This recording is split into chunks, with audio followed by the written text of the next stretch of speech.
gitu. Ya udah saya masang tuh pas gajian nyobain.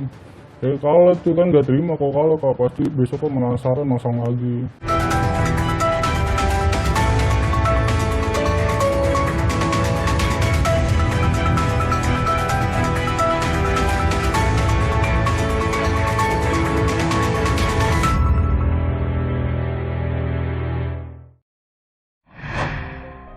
Halo, selamat datang saudara di program 60 Menit Special Report bersama saya Ihsan Sitorus. Selama 1 jam ke depan, kami akan menghadirkan sejumlah liputan mendalam terkait isu-isu yang tengah hangat di masyarakat. Di antaranya informasi terbaru dari sidang kasus pembunuhan Brigadir Yosua dengan terdakwa Ferdy Sambo, Putri Chandrawati, Richard Eliezer, Ricky Rizal, dan Kuat Ma'ruf. Selain itu kami juga punya sorotan lain saudara. Euforia pertandingan sepak bola tak pernah lepas dari perjudian. Lalu bagaimana siasat para bandar judi untuk menjerat korbannya? 60 Menit Special Report akan kembali dengan liputan khusus tipu daya judi bola sesaat lagi. Kita mulai dengan informasi pertama dari sidang kasus pembunuhan Brigadir Yosua. Jaksa penuntut umum menghadirkan saksi ahli.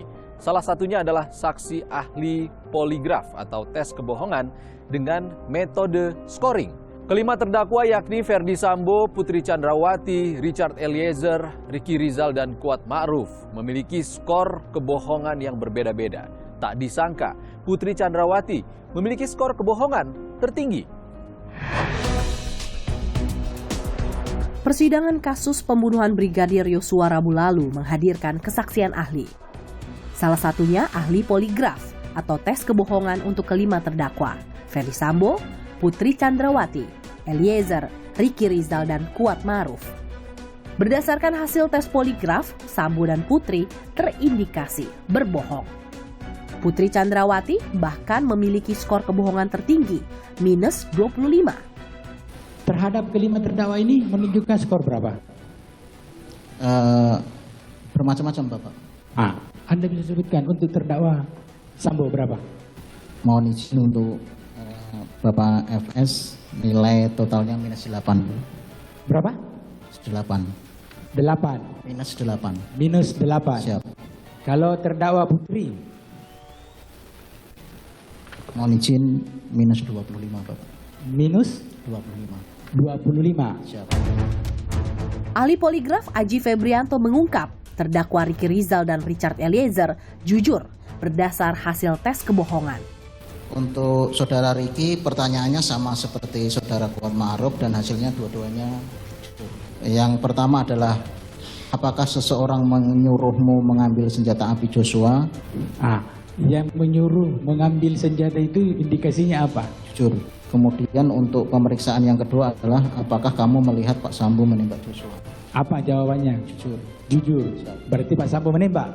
Berarti Ricky tidak melihat Pak Sambo menembak. Oh, Ricky tidak melihat Pak Sambo menembak. Sementara Kuat Ma'ruf terindikasi berbohong dan jujur untuk 2 pertanyaan berbeda. Untuk saudara Kuat, pertanyaan relevannya adalah apakah kamu memergoki persetubuhan Ibu Putri dengan Joshua? Apa jawaban dia? Jujur. Jujur. Siap. Oh, berarti dia memergoki. Tidak. Indikasi kedua, apa pertanyaannya? Untuk indikasi kedua untuk saudara Kuat yang dilakukan pemeriksaan pada tanggal 9 September adalah apakah kamu melihat Pak Sambo menembak Joshua? Apa jawabannya? Jawabannya saudara Kuat tidak. Indikasinya apa? Bohong apa? Berbohong. Bohong. Menanggapi kesaksian ahli poligraf, terdakwa Ferdy Sambo menyatakan tes kebohongan terhadap istrinya tidak berkaitan dengan perkara pembunuhan berencana. Sambo menyebut tes kebohongan hanya berdasar pertanyaan titipan penyidik. Kami ingin menyampaikan khusus ke ahli poligraf bahwa sangatlah disayangkan dalam pembuktian yang dilakukan oleh Puslapor ini hanya berdasarkan isu, kemudian titipan penyidik. Ahli harusnya mengetahui dampak. Tidak ada hubungannya dengan perkara 340 ahli tanyakan ke istri saya. Sementara Putri Chandrawati mengaku tertekan ketika harus menceritakan dugaan pelecehan seksual di Magelang saat uji poligraf. Poligraf Bapak Aji, waktu itu saya diperiksa oleh 2 orang, salah satunya Bapak Aji ini, dan saya diminta menjelaskan kejadian dari tanggal 2 sampai 8. Tanggal 7-nya saya berhenti, saya menyampaikan ke berdua yang bertanya, saya tidak sanggup karena saya tidak mau ceritakan tentang kejadian kekerasan tersebut. Namun salah satu pemeriksa menyampaikan Ibu harus menceritakan karena Ibu sudah di sini. Kalau tidak salah itu yang menyampaikan adalah Bapak Aji sendiri. Saya menangis karena di dalam ruangan itu hanya ada 2 orang pria. Saya harus menceritakan peristiwa kekerasan seksual yang saya alami. Tanpa dibimbing oleh psikolog atau wanita di dalam ruangan tersebut. Baik. Dan saat itu saya hanya bisa menangis, tapi diminta untuk melanjutkan. Dan saya melanjutkan karena saya takut dibilang tidak kooperatif dalam pemeriksaan. Lie detector merupakan alat pendeteksi kebohongan yang menggunakan mesin poligraf. Alat ini menganalisis indikator seperti tekanan darah, denyut nadi, pernafasan, dan resistensi kulit saat tanya jawab berlangsung. Poligraf memiliki 3 sensor utama. Pertama, sensor pneumograf yang mendeteksi detak nafas di dada dan perut. Kedua, sensor blood pressure mendeteksi perubahan tekanan darah dan detak jantung. Sensor kabel ini ditempel di bagian lengan. Ketiga, sensor skin resistant melihat dan mendeteksi keringat di tangan. Sensor ini umumnya ditempel di jari tangan. Ahli poligraf pun menegaskan, akurasi alat pendeteksi kebohongan mencapai lebih dari 93%. Sesuai dengan jurnal yang dikeluarkan oleh Asosiasi Poligraf Amerika yang mulia, untuk teknik yang kita gunakan yaitu Utah Yacht City itu memiliki nilai keakuratan di atas 93% yang mulia. 7% sisanya lebih ke ini yang mulia, dari keeksportan dari seorang pemeriksa. Meski kubu Sambo berulang kali menyebut hasil poligraf bukan bukti di persidangan, pakar hukum pidana menegaskan keterangan ahli soal hasil poligraf merupakan alat bukti yang sah. Kita harus bicara alat bukti dulu dalam hukum acara pidana. Ya, alat bukti dalam hukum acara pidana itu kan menyebutkan salah satunya adalah keterangan ahli. Nah, dalam hal ini ada yang namanya poligraf. Ya, poligraf. Poligraf ini menurut saya bisa menjadi alat bukti untuk menyatakan bahwa apakah kesaksian dari terdakwa atau saksi-saksi yang lain itu bohong atau tidak. Seperti itu. Berarti bisa dijadikan sebagai alat bukti karena salah satu item dari alat bukti tersebut adalah keterangan dari ahli yang merujuk pada pembahasan ataupun menerangkan soal hasil poligraf ini ya Mbak Christine ya? Betul, betul sekali. Sebelumnya, di persidangan Senin lalu, hubungan Putri dan Brigadir Yosua menjadi sorotan jaksa di persidangan. Saudara punya hubungan apa dengan Yosua? Maksudnya? Ada hubungan yang lebih dari sekedar ajudan dengan atasan? Yosua adalah driver saya. Ya. Dia saya anggap sebagai anak kami. Hanya itu saja? Iya. Tidak ada hubungan romantis di antara kalian berdua? Tidak ada. Jaksa pun membeberkan hasil tes poligraf Putri yang terindikasi bohong. Jaksa menilai dugaan perselingkuhan Putri dan Yosua berpotensi menjadi motif lain dalam kasus ini. Apakah Anda berselingkuh dengan Joshua di Magelang? Dan apakah Anda berselingkuh dengan Joshua selama di Magelang? Pada saat itu Anda menjawab apa? Tidak. Tidak. Anda tahu hasil jawabannya? Tidak. Tidak tahu juga. Tidak ada yang memberitahu kepada saudara. Tidak. Di sini Anda diindikasi berbohong. Bagaimana dengan ini? Saya tidak tahu. Anda tidak tahu sama sekali? Tidak. Sementara itu Kamis lalu sidang lanjutan kasus perintangan penyidikan pembunuhan Yosua berlangsung. Dua terdakwa Irfan Widianto dan Cuk Putranto menjadi saksi mahkota di persidangan Hendra Kurniawan dan Agus Nurpatria. Dalam kesaksiannya, Irfan mengungkap sudah tahu soal penembakan Yosua sebelum CCTV diambil. Irfan mengaku mengambil CCTV karena mengira akan dijadikan barang bukti di Barreskrim. Atas penembakan itukah diambil CCTV atau manfaat untuk apa? Setahu saya, sepengetahuan saya pada saat itu, karena saya tidak ikut masuk, saya hanya mendengar ada kejadian apa. Ada kejadian tembak-menembak antar anggota polisi, dan kemudian itu masih H+1. Sehingga keyakinan saya, atau di pemahaman saya mendapat perintah tersebut berarti untuk kepentingan mungkin kepentingan hukum. Saudara ada memegang surat perintah dari Barreskrim untuk melaksanakan tugas itu? Tidak ada. Tidak ada, itu yang penting. Mantan anak buah Sambo di Propam Polri, terdakwa Cuk Putranto, mengaku Ferdi Sambo marah soal CCTV dan olah TKP di Duren 3. Terus kemudian beliau sampaikan sekitar rumah, saya bilang saya sudah serahkan ke Polres. Terus beliau sampaikan siapa yang perintahkan. Terus kamu ambil sekarang itu ke Polres, kemudian kamu copy dan kamu lihat isinya. Beliau sampaikan udah jangan tanya kamu. Kalau ada apa-apa saya bertanggung jawab. Dan satu lagi kalau ditanya penyidik baru kamu serahkan DVR. Marahnya maksudnya bagaimana nih? Marahnya karena saat itu dilakukan olah TKP tetapi tidak dilaporkan ke beliau yang punya rumah, intinya itu. Ada banyak fakta baru yang dibuka Richard Eliezer, sang justice kolaborator yang untuk pertama kalinya bersaksi di sidang terdakwa Ferdi Sambo dan Putri Chandrawati. Sesaat lagi di 60 Menit Special Report, kami segera kembali. Saudara berkeliling di Kemang membawa senjata api bersama Joshua dan Richard untuk mencari seseorang, berputar-putar kemudian tidak sampai, akhirnya saudara kembali ke Jalan Bangka.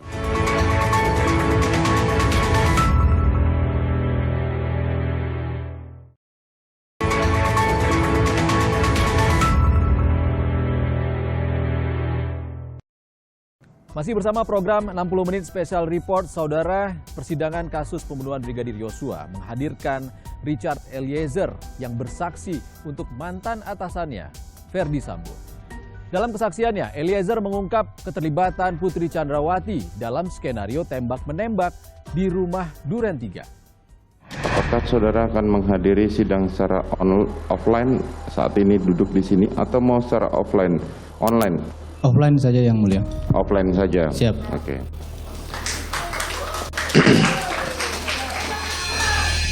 Saudara, hari ini kita periksa sebagai saksi. Richard Eliezer, sang justice kolaborator kasus pembunuhan Yosua untuk pertama kalinya, hadir di persidangan terdakwa Ferdi Sambo dan Putri Chandrawati pada Selasa lalu. Eliezer kembali mengungkap Putri mengetahui dan terlibat perencanaan skenario tembak-menembak di lantai 3 rumah Saguling. Bapak nanya, kamu tahu nggak ada kejadian apa di Magelang? Saya bilang, saya tidak tahu Bapak. Baru nggak lama kemudian Ibu masuk, duduk di samping Pak Efes yang mulia. Ibu PC masuk, duduk di samping Ibu. Menurut saudara, Putri dengar? Ibu di samping Pak. Artinya dia pasti mendengar? Pasti mendengar yang mulia. Pasti mendengar. Pasti mendengar. Eliezer mengaku sempat mendengar Putri membahas CCTV dan sarung tangan di tengah Ferdi Sambo menjelaskan skenario pembunuhan Yosua. Ibu PC sempat ngobrol juga sama Pak Efes yang mulia. Saya kurang jelas memang dengar suaranya Ibu PC ngobrolnya kayak mana. Tapi sepintas-sepintas mendengar tentang pertama CCTV, Ibu PC tentang bahas CCTV Duren 3 yang mulia. Pertama CCTV, habis itu ngomong membahas tentang sarung tangan yang mulia. Namun Putri kembali membantah kesaksian Eliezer dengan dalih tidak tahu. Saya tidak mengetahui keberadaan Dek Richard di lantai 3. Saya tidak pernah membicarakan tentang CCTV dan tangan bersama Dek Richard dan Pak FS.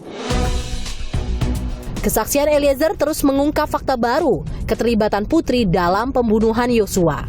Eliezer menyebut Putri meminta Eliezer, Ricky dan Kuat membersihkan sidik jari dari barang-barang milik Yosua. Bahkan Putri pun ikut membersihkan sidik jari Ferdi Sambo. Ibu bilang nanti pakai sarung tangan, Dek. Oh, ibu siapa? Ibu PC. Ibu PC. Ibu PC. Suruh pakai sarung tangan kami. Ibu PC juga pakai sarung tangan. Disuruh ambil disinfektan sama hand sanitizer. Jadi kami disuruh bersihkan, Bapak. Jadi sempat pakai disinfektan, baru lap pakai tisu. Kata Ibu PC mau hilangin sidik jaring FS. Oh, gitu. Karena Pak FS sempat periksa barangnya. Itu ngomong ya, terawat PC ngomong. Putri kembali membantah dan berdalih, hanya meminta Eliezer mencari dokumen rahasia. Dan saya tidak pernah membereskan barang-barang kepunyaan Yosua, tetapi saya hanya minta tolong dicarikan dokumen berupa fotokopi keuangan Bayangkari, karena saya adalah bendahara umum pengurus pusat Bayangkari. Karena ini merupakan dokumen organisasi Bayangkari yang tidak boleh diketahui oleh orang lain. Mungkin itu saja yang mulia. Terima kasih. Bak pahlawan untuk sang putri, Ferdi Sambo, meminta Eliezer tidak melibatkan Putri Chandrawati dalam kasus penembakan Yosua. Kalaulah saksi menyampaikan bahwa saya minta menghajar, kemudian saksi melakukan atau menerjemahkan itu perintah penembakan dari saya akan bertanggung jawab. Tapi kita berdua yang bertanggung jawab. Kuat, Ricky, istri saya jangan kau libatkan. Saya akan bertanggung jawab terhadap lakukan. Tapi tidak, saya akan bertanggung jawab terhadap apa yang tidak saya lakukan. Sebelumnya, di persidangan Senin lalu, Putri Chandrawati sebagai saksi untuk Richard Eliezer dicecar Ketua Majelis Hakim terkait senjata api yang dibawanya di area Kemang, Jakarta Selatan bersama Yosua dan Eliezer. Tidak pernah, Yang Mulia. Tidak pernah. Tidak pernah. Coba Tidak saudara pernah. ingat dulu. Tidak pernah. Tidak pernah. Tidak pernah. Saudara berkeliling di Kemang membawa senjata api bersama Joshua dan Richard untuk mencari seseorang, berputar-putar kemudian tidak sampai, akhirnya saudara kembali ke Jalan Bangka. Tidak pernah, Yang Mulia. Saudara kan berarti sering ya ke Jalan Bangka ya? Bangka itu adalah rumah orang tua saya. Iya, makanya kan artinya dari setelah keliling-keliling terusan saudara ke sana untuk menemui suami saudara yang saat itu ada di Jalan Bangka. Tidak pernah, Yang Mulia. Tidak pernah. Tidak pernah. Hal ini terungkap berdasarkan kesaksian Eliezer di persidangan 30 November lalu. Bahkan, Eliezer sempat mengungkap ada sosok perempuan misterius yang menangis saat keluar dari rumah Jalan Bangka. Itu perjalanan ada muter-muter di daerah Kemang, Yang Mulia. Saya juga tidak tahu itu mau kemana tujuan yang pertama. Akhirnya kita balik ke kediaman Saguling, ke kediaman Bangka, Yang Mulia. Kita singgah di kediaman Bangka. Jadi pada saat mampir di kediaman Bangka, ibu turun, saya lihat kondisi ibu kayak lagi marah, Yang Mulia. Jadi saya juga tidak berani menanyakan, Yang Mulia. Bang Yos bilang, "Cat, parkir mobil di belakang." Saya parkir mobil di belakang. Ada mungkin setengah jam kemudian, Yang Mulia, Pak Efes pulang. Itu yang naik piket sama Pak Efes, Bang Romer sama Sadam, Yang Mulia. Pak Efes juga kayak marah-marah juga, Yang Mulia. Langsung masuk ke dalam rumah. Agak 1-2 jam mungkin, Yang Mulia. Baru tiba-tiba ada orang mau keluar dari dalam rumah. Kan pagar kami tutup. Jadi dia nggak ketok dari dalam rumah, dari pagar dari dalam. Kan Alfons bilang, saya bilang, "Alfons, ada orang mau keluar itu." Dia Apong bukain pagar dari dalam. Tiba-tiba saya lihat ada perempuan, Yang Mulia. Saya tidak kenal, Yang Mulia. Nangis dia, Yang Mulia. Perempuan itu nangis. Baru saya, ini siapa kan? Karena saya memang tidak ada waktu dia datang. Hakim pun kembali mengonfirmasi peristiwa di Jalan Bangka dan sosok perempuan tersebut kepada Putri. Tahu nggak peristiwa itu? Tidak, Yang Mulia. Tidak. Tidak. Selama persidangan, Putri Chandrawati kerap menanggapi pertanyaan hakim dengan jawaban tidak tahu dan lupa.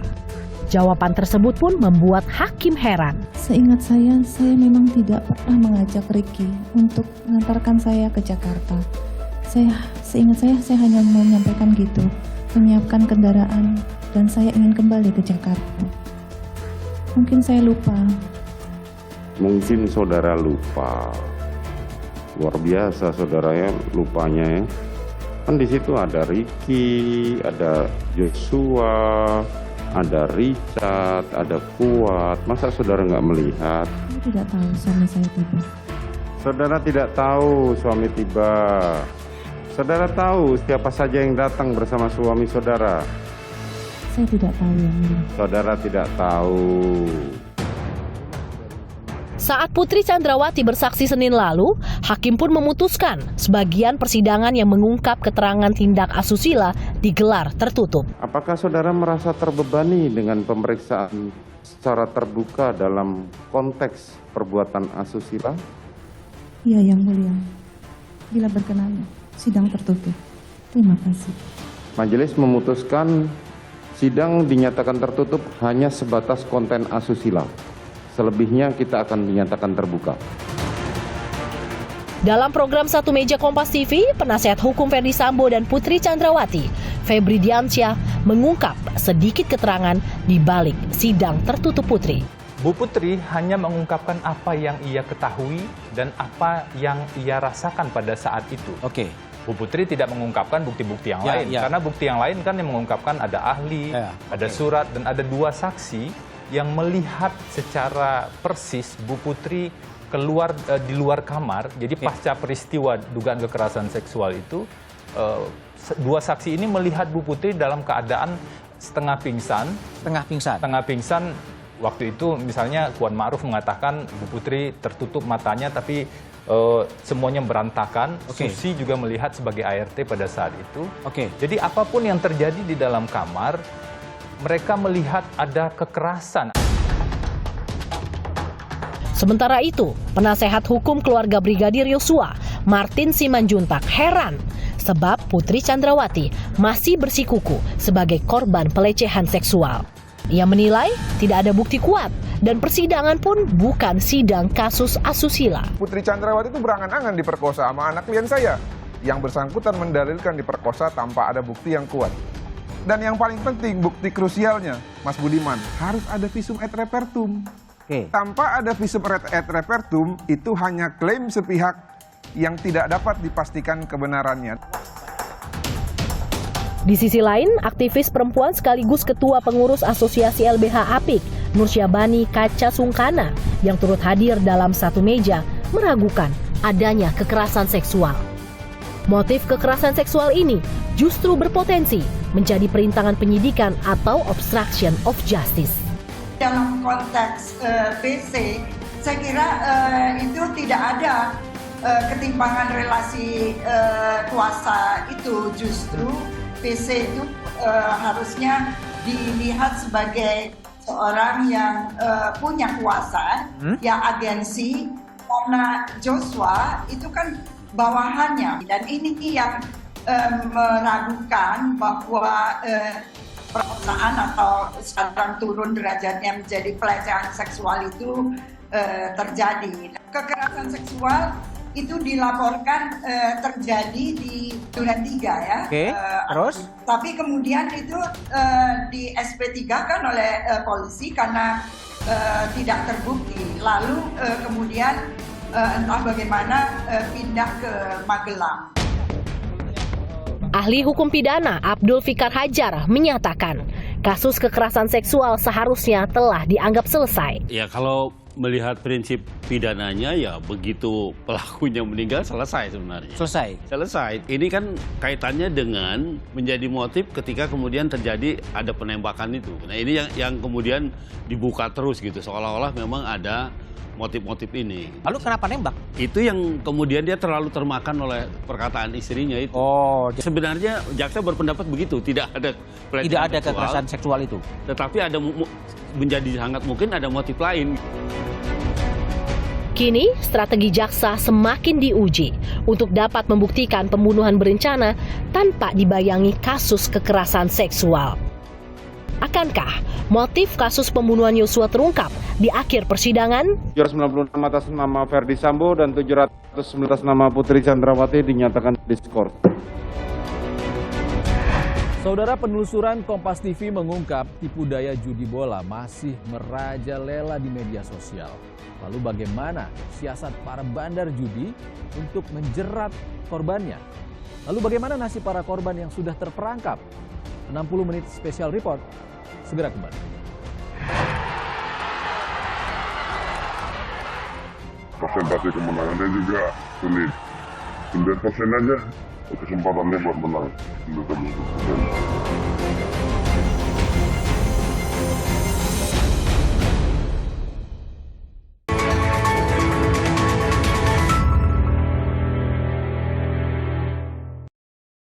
Masih bersama program 60 menit special report. Saudara, bicara bola tak luput dari tim yang dijagokan untuk menang.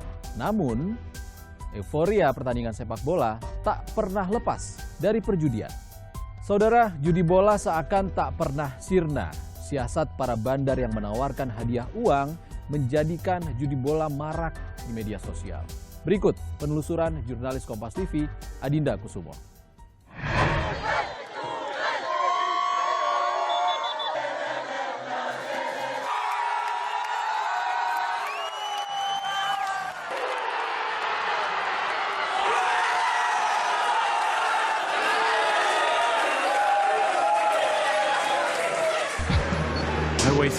Penggemar sepak bola mungkin akrab dengan istilah bola itu bundar. Selama pertandingan belum berakhir, apapun bisa terjadi. Tim yang digadang-gadang juara bisa saja terpuruk. Begitu juga sebaliknya, tim underdog pun bisa juga berjaya. Prediksi kemenangan pun meleset. Namun, hal ini nyatanya tak menyurutkan sebagian orang untuk bertaruh.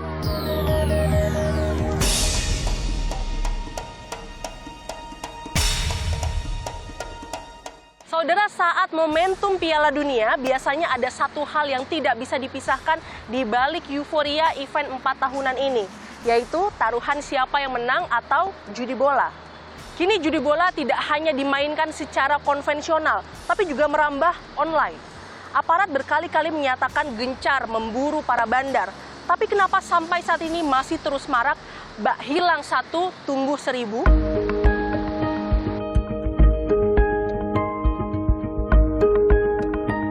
Saya pun mencari tahu fenomena judi bola yang berkembang melalui platform digital. Mudahnya memasang taruhan online, saya buktikan sendiri. Melalui penelusuran Google, saya menemukan beragam situs judi bola daring. Tidak hanya menyediakan judi bola, situs ini juga menawarkan sejumlah jenis permainan judi lainnya. Saya pun mencoba mendaftar ke situs tersebut. Saudara, saya telah menelusuri dan bahkan mencoba langsung untuk mendaftar melalui salah satu website judi online yang saya temukan.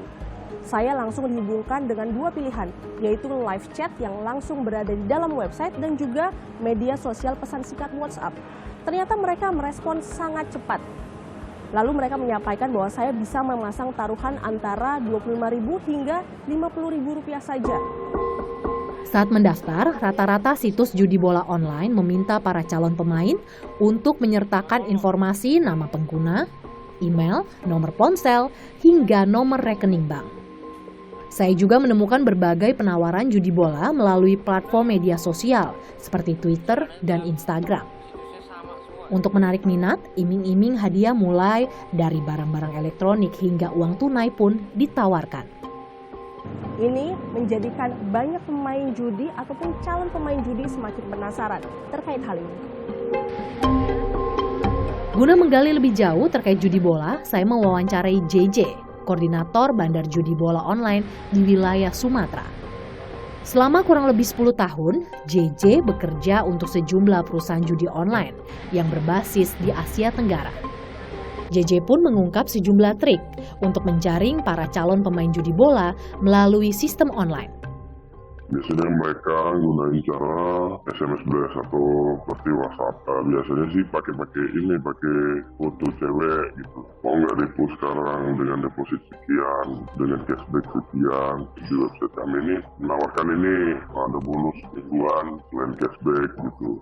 Biasanya sih kita dapat data itu sih, dapat data nama paslon pemain-pemain yang aktif biasanya di judi online. Itulah yang kita gunakan buat SMS, WhatsApp. Selain itu juga kita pakai pakai media sosial. Medsos itu biasanya kita pakai influencer juga sih buat promo-promo. Terus kita pakai YouTube juga. Ada sejumlah jenis judi bola yang biasa ditemukan dalam situs perjudian online. Di antaranya, parlay, yakni gabungan beberapa taruhan. Fur, yaitu memberi poin lebih kepada tim lain yang dinilai bukan tim kuat atau unggulan. Dan leg and leg, yaitu taruhan untuk tim yang sama kuat dalam sebuah pertandingan. Sejumlah jenis judi bola membuat pemain berulang kali penasaran hingga kecanduan taruhan. Padahal, peluang pemain untuk menang judi bola online hanya 1/10 dari 100%. Persentase kemenangannya juga sulit. 9% aja kesempatannya buat menang. 90%. Biasanya mereka tuh udah tahu tuh, dengan poin-poin yang mencurigakan tuh udah tahu tuh. Biasanya kalau tim besar, mainnya kecil, hati bahaya jadi tanda panah sebagai tampaknya. Kita harus membaca juga statistik. Pada setiap gelaran Piala Dunia, JJ mengakui pemain judi bola meningkat drastis. Nilai perputaran uang dalam semalam pun sangat fantastis. Kalau Piala Dunia seperti ini, paling banyak kira-kira dapat berapa maksimal uang yang berputar dalam semalam ataupun satu pertandingan? Tergantung tim sih. Kalau tim-tim besar mungkin seharinya itu mungkin bisa 500 ya. 500 juta atau lebih, kurang lebih 100. Biasanya semifinal ya. Semifinal atau final gitu. Karena ada pertandingan mati-matian kan. Pertandingan penghujung pasti ya. Jadi ya orang lebih greget gitu. 10M lebih. Media ekonomi asal Amerika Serikat Bloomberg melaporkan perputaran uang judi pada Piala Dunia 2022 di Qatar diperkirakan mencapai 35 miliar dolar Amerika Serikat atau setara 545 triliun rupiah. Jadi kalau bicara judi bola ini dengan Piala Dunia, yaitu sulit untuk diberantas. Karena itu kan tersebar dimanapun. Apalagi kalau bicara soal online.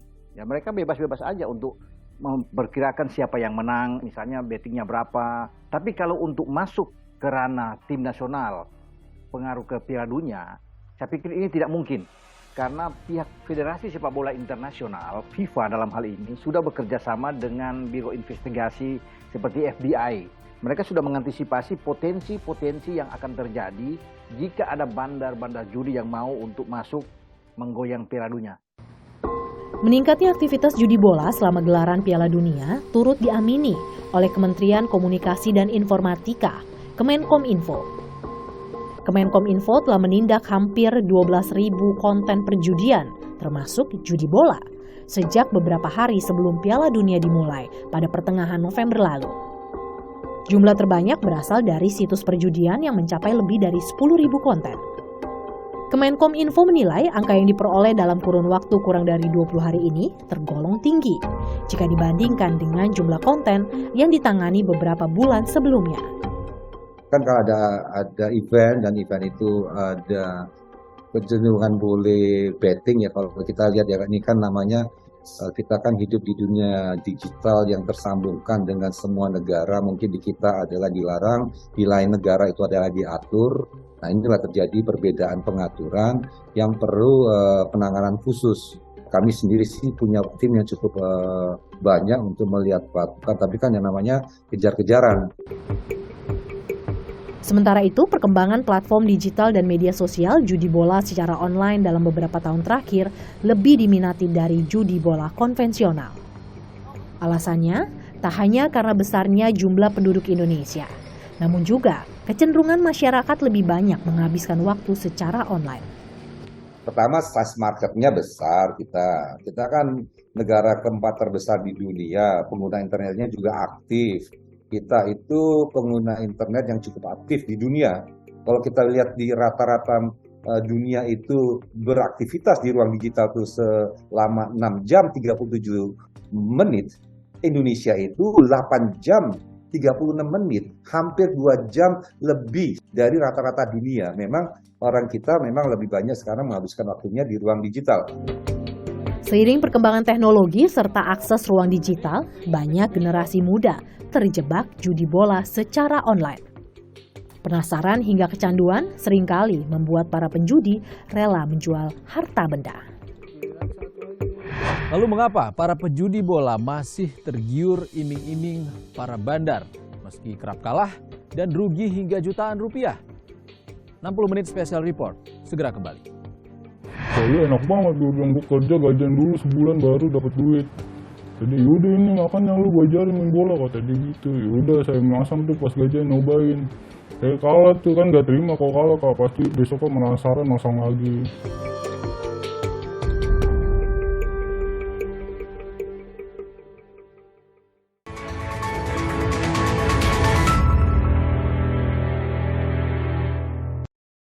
Masih bersama program 60 menit special report, saudara. Meski kerap kalah dari bandar, para penjudi bola dibuat penasaran dengan iming-iming promosi, mulai dari penambahan hingga diskon deposit yang membuat mereka tetap bertaruh. Namun benarkah para penjudi bola rela dibuat gelap mata hingga kehilangan jutaan rupiah? Berikut penelusuran jurnalis Kompas TV Adinda Kusumo dengan seorang penjudi bola. Judi bola bisa menjadi candu. Tak jarang, penjudi rela menggadaikan bahkan menjual harta bendanya bernilai jutaan rupiah demi menuruti candu judi. Ini yang dialami TR, pria berusia 25 tahun. Gemar pasang taruhan melalui situs judi bola online sejak 5 tahun lalu. TR bercerita, awalnya ia tergoda ajakan temannya yang piawai berjudi bola online dan kerap menang. TR pun mencoba sendiri memasang taruhan judi bola. Namun bukan untung, malah buntung. Dari sepanjang 5 tahun ini, lebih sering mana? Sering menangnya atau sering kalahnya? Dan kenapa kayak gitu? Sering kalahnya sih, cuman kalau menangnya nggak setimpal sama kita masang. Contohnya? Contohnya kita pernah dapat menang 3 juta, kalahnya udah banyak banget kayak pasang 1 juta, gope, cuman kalah mulu. Meski berkali-kali kalah dari sistem dan bandar judi bola online, TR tetap penasaran. Ia tergiur mendapatkan uang dengan mudah seperti cerita temannya yang mampu meraup jutaan rupiah dari judi bola online. Tapi kenapa pada saat itu masih aja penasaran? Ya karena gitu, ngeliat teman itu enak banget dapat duitnya Kak. Kok dia gampang banget tanpa kerja dapat ngelebihin WMR tuh. Iya, tanpa duduk doang dia masang-masang, dapat banyak nih, kata dia gitu. Lalu enak banget, gue bilang gue kerja gajian dulu sebulan baru dapat duit. Jadi yaudah ini makanya lu gue ajarin main bola, kata dia gitu. Yaudah saya masang tuh pas gajian nyobain. Kalah tuh kan gak terima kalau kalah, kalau pasti besoknya penasaran masang lagi. Dari penasaran, TR pun menjadi kecanduan. Ia bahkan seringkali gali lobang tutup lobang, menggadaikan ponsel demi mendapatkan modal deposit taruhan. Saya gade dulu apa ini, saya pasang nih tim. Ujung-ujungnya sering kalah. Nah besoknya saya gade lagi kan ke teman tuh, cari nih gade-gade gitu. Udah dicariin tuh, dapat duit, saya pasang lagi. Nah menang tuh, cuman balikan modal doang, saya tebus yang ini belum ketebus. Nah akhirnya pusing kan, nyari solusi lagi sama teman, gade lagi. Gade terus itu sampai barang habis tuh pokoknya. TR sempat ingin berhenti berjudi bola online. Namun iming-iming promosi mulai dari penambahan hingga diskon deposit dari bandar membuat TR tergiur kembali memasang taruhan. Mereka iming-imingnya apa? Iming-imingnya sih dapat bonus member Kak gitu. Iming-imingnya misalnya kayak depo 100 ditambahin sama dia jadi gocap 150. Nah ini lagi pur-purannya nih lagi mantep nih, ada diskonan ya tadi gitu, yaudah masang. Terbukti nggak tapi? Enggak sih Kak, enggak juga.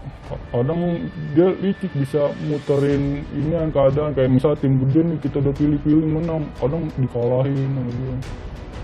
Kalau bandar itu kadang kalau kita udah ngerti nih, dia menit 70 itu udah muter lagi, jadi mana masukkan pasangan yang banyak nih, sama dia diputar lagi jadi dikalahin. Kini, TR mengaku telah berhenti bermain judi online, termasuk judi bola. Ia sadar jutaan rupiah ludes demi judi bola online. Kita main game lain juga kalah mulu sampai habis. Nah di situ saya udah berhenti. Gak ada namanya judi itu buat kemenangan. TR pun takut jika harus berurusan dengan hukum akibat judi bola online. Sekarang ini kan lagi ngeri-ngerian nih katanya transfer kalau ke bank, kalau misalnya ini kan sekarang kita nggak tahu di belakang tuh. Itu lagi ngeri-ngerinya. Gara-gara kasus slot, kayak upload di berita aja orang lagi main 2 menit tangkap. Bermain judi bola melalui situs tidak dapat dipisahkan dari jenis judi online lainnya. Pasalnya, perusahaan judi online menyediakan semua jenis judi untuk menggait para pemain. Biasanya semuanya ini dari luar, Pak. Nggak ada yang dari dalam. Kalau dalam pasti ditangkap. Biasanya dia IP-nya di luar dan broadcast-nya di luar. Karena kan walaupun dia itu online, tapi kan harus ada tempatnya untuk mendistribusikannya. Pendistribusiannya itu dari luar Indonesia dan biasanya di negara-negara yang memang membolehkan atau mengatur tentang perjudian. Sepanjang tahun 2018 hingga Desember 2020, Kemenkominfo telah memblokir lebih dari 600.000 konten terkait judi online. 590.000 atau 95% diantaranya berasal dari situs judi online. 5 tahun belakangan, jumlah konten terkait judi online cenderung terus meningkat. Sejak awal Januari hingga 4 Desember 2022, lebih dari 177.000 konten judi online termasuk jenis judi bola telah diblokir. JJ, Bandar Judi Bola mengungkap, perusahaan judi online bisa memiliki puluhan situs yang berjaring dengan perusahaan lainnya. Ia pun menyebut aparat penegak hukum juga menjadi pihak yang ikut terlibat dalam praktik perjudian, termasuk judi online. Jadi perusahaan ini bisa punya 10 sampai 20 website. Dan mereka ini berjaringan. Ada bagi-baginya juga ke petugas, ya, dengan ke aparat. Dan itu pasti kita memang harus seperti itu. Untuk judi ini itu menggiurkan dan memang harus berbagi gitu dengan sama aparatur pengamanan lain. Menilik keterkaitan erat antara judi dan bola, aparat penegak hukum gencar memantau aktivitas judi bola, baik online maupun offline, selama gelaran Piala Dunia.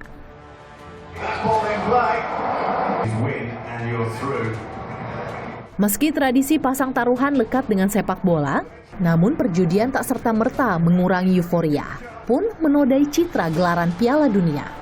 Ya kalau judi bola itu kembali lagi kepada penegak hukum sampai sejauh mana bisa untuk mengatasi hal seperti itu.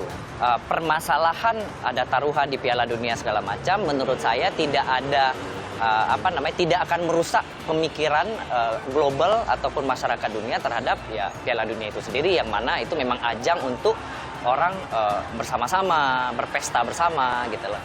Saling toleransi dan segala macam. Jadi kalau permasalahan judi dan segala macam itu lebih ke individual.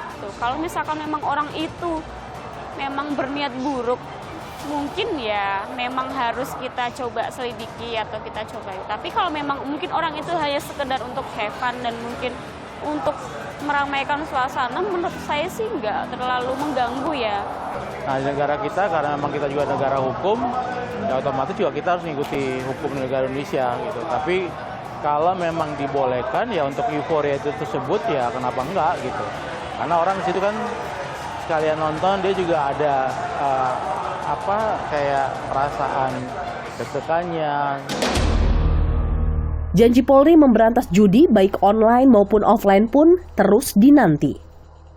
Lalu bagaimana seharusnya langkah serius Polri berkomitmen menindak judi? Tentu pengawasan kepada anggota agar anggota justru jangan melindungi, itu pengawasan. Dengan kemampuan teknologi yang dipunyai oleh Polri, kemampuan IT, diharapkan Polri selain antisipatif juga responsif terhadap dinamika yang berkembang. Sehingga bisa dengan cepat nanti mendeteksi apabila ada tindak pidana perjudian ini yang bisa terdeteksi dan pelakunya ada di Indonesia, langsung bisa ditindak. Jangan sampai ada efek atau dampak judi ini kemudian berimbas kepada potensi tindakan kriminalitas. Berdasarkan Kitab Undang-Undang Hukum Pidana (KUHP), seseorang dapat dipenjara maksimal 4 tahun dan denda paling banyak 10 juta rupiah jika terlibat judi. Sementara itu, jika praktik judi dilakukan secara online, hukuman pidana dapat bertambah, maksimal 6 tahun penjara, dan dengan denda hingga 1 miliar rupiah.